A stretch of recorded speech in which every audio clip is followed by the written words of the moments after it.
कक्षा 5 विषय हिंदी। टॉपिक 8 भरत मिलाप। यह पाठ रामायण का एक भाग है। रामायण में बनी हुई जो घटना है, सत्य है, वो इस पाठ में हमें देखना है।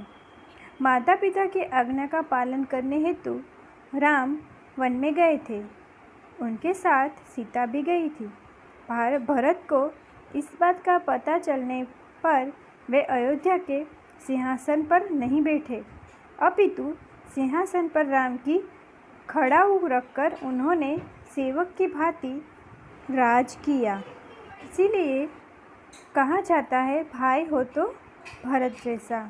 આ પાઠમાં કંઈક એવું છે કે જે માતા પિતાના આજ્ઞાનું પાલન કરવા માટે જ્યારે ભગવાન રામ 14 વર્ષનો વનવાસ કરવા માટે જાય છે, તો માતા સીતા પણ ભગવાન રામની સાથે જાય છે અને ભરતને આ વાતની જાણ થતાં તે અયોધ્યાના સિંહાસન પર બેઠા નથી, પણ સિંહાસન પર રામની ખડાવું એટલે જે શ્રીરામ ભગવાનના ચપ્પલ જે હતા તેને સિંહાસન પર મૂકે છે અને સેવકને જે એમના સેવક હોય એવી રીતે તે રાજ કરે છે।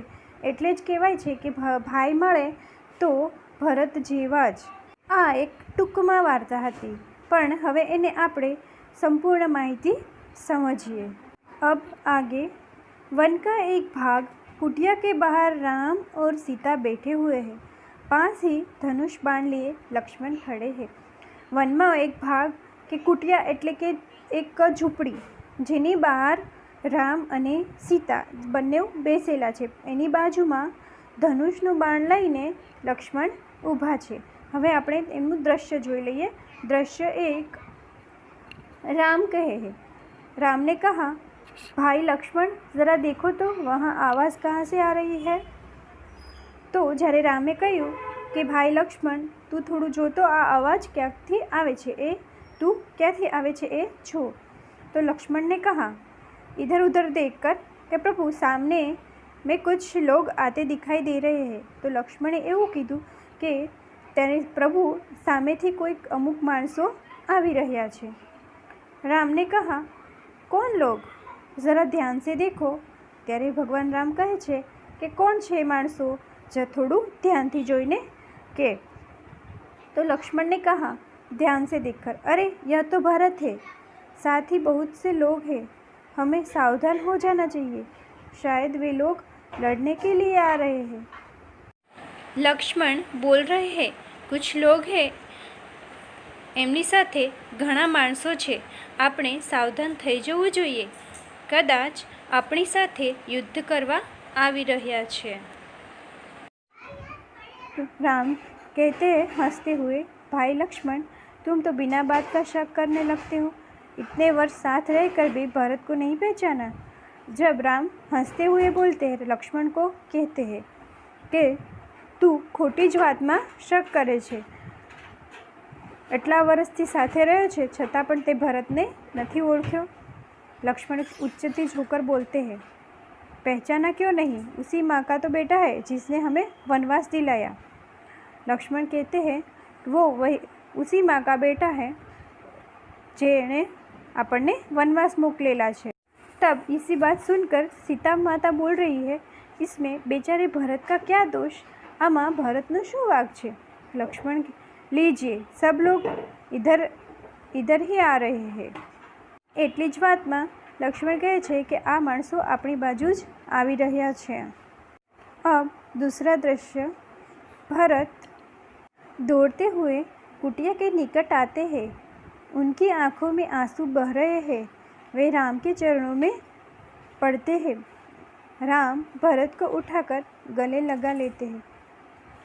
જ્યારે ભરત દોડીને તે રામની પાસે આવે છે અને એને આંખોમાં આંસુ વહે છે અને તે રામના જ્યાં ચરણકમળ પગ હતા ત્યાં આવીને બેસી જાય છે અને રામ ભરત એમને ઊભા કરે છે અને ગળે લગાવે છે। भरत कहते हैं, रोते हुए बोलते हैं, मुझे क्षमा कीजिए प्रभु, आपको वनवास दिलाने में मेरा कोई हाथ नहीं, आप मुझसे बड़े हैं, आप ही को राजा बनना चाहिए, मैं आपको लेने आया हूँ, आप सब अयोध्या चलिए। इन नगरवासियों की इच्छा है, निराश न कीजिए प्रभु। જ્યારે ભરતને રામ પાસે આવે છે અને રડતા રડતા કહે છે કે મને માફ કરી દો, તમને વનવાસ મોકલવામાં મારો કોઈ જ હાથ નથી, તમે મારાથી મોટા છો, તમે જ રાજા બનવા જોઈએ, હું તમને લેવા માટે આવ્યો છું, તમે બધા અયોધ્યા ચાલો। અને આ જે નગરવાસીઓ છે એમની પણ આ જ ઈચ્છા છે, તમે અમને નિરાશ करता नहीं प्रभु। यह सुनकर राम कहते हैं, भाई भरत, मैं तुम्हारा प्रेम देखकर प्रसन्न हूँ, किंतु मैं माता पिता की आज्ञा का पालन करने हेतु वन में आया हूँ, वनवास पूरा करके ही मैं लौटूंगा। तब राम बोलते हैं कि भाई भरत, तारो प्रेम જોઈને હું ખૂબ જ ખુશ છું, પરંતુ માતા પિતાની આજ્ઞાનું પાલન કરવું એ જ મારો હેતુ છે અને વનવાસ પૂરો કરીને જ હું હવે ઘરે પાછો આવીશ। तो एक नागरिक था, वो कहता है, नहीं प्रभु, आपको हमारे साथ चलना ही चाहिए, आपके बिना प्रजा दुखी है, प्रजा को सुखी रखना राजा का कर्तव्य है। ત્યારે આ નાગરિક કહે છે કે હે પ્રભુ, તમારે અમારી સાથે આવવું જોઈએ, તમારા વગર અમે ખૂબ દુઃખી છીએ, પ્રજાને સુખી કરવી એ રાજાનું કર્તવ્ય છે, ફરજ છે। राम कहते हैं, नगरजनों, इस समय माता पिता की आज्ञा का पालन करना मेरा सबसे बड़ा कर्तव्य है। भरत मेरा भाई है, जब तक मैं वनवास पूरा करके न लौटूं, तब तक भाई भरत आप सबके सुख दुख का ध्यान रखेंगे, अब उसे राजा माने, यह मेरा आदेश है। ત્યારે ભગવાન રામ કહે છે કે નગરવાસીઓ, આ સમયે માતા પિતાનું આજ્ઞાનું પાલન કરવું એ જ મારું સૌથી મોટું કર્તવ્ય છે। ભરત મારો ભાઈ છે, જ્યાં સુધી હું વનવાસ પૂરો કરીને ઘર સુધી ન આવું ત્યાં સુધી ભરત તમારા સુખ દુઃખનું ધ્યાન રાખશે અને તેને જ તમે રાજા માનો, આ મારો એક આદેશ છે, આ મારો હુકમ છે। ભરત कहते हैं, कुछ सोचकर, अच्छा प्रभु, जैसी आपकी आज्ञा, पर मेरी एक विनती है, उसे स्वीकार करें।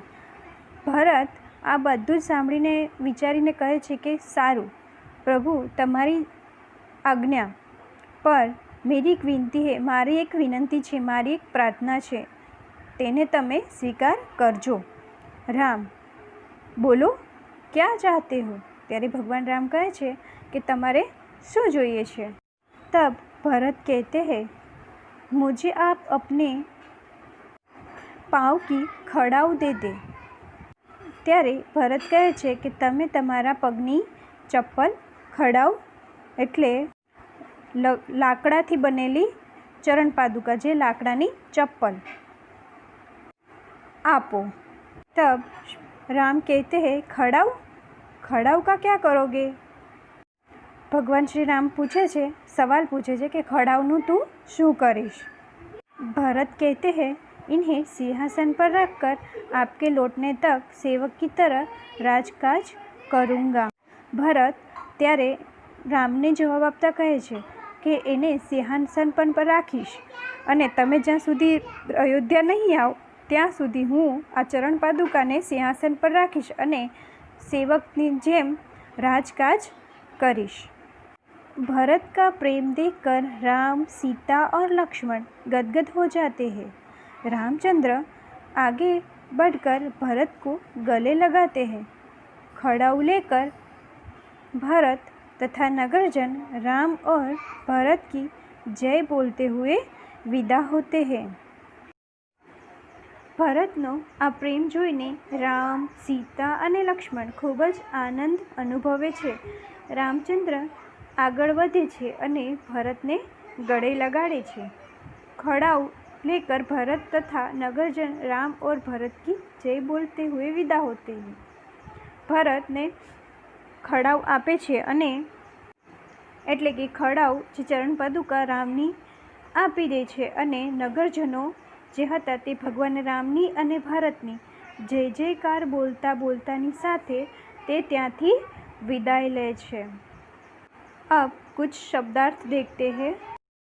कुटिया, कुटिया यानी झोंपड़ी, शायद, कदाचित, शक शंका, निकट नज़दीक, चरण पैर, दोष अपराध, कर्तव्य फर्ज, आदेश हुक्म, आज्ञा खड़ाऊ लकड़ी की बनी पादुका। कुछ मुहावरे: उत्तेजित होना, गुस्सा होना, गले लगाना, प्यार से मिलना, गदगद होना, आनंदित होना।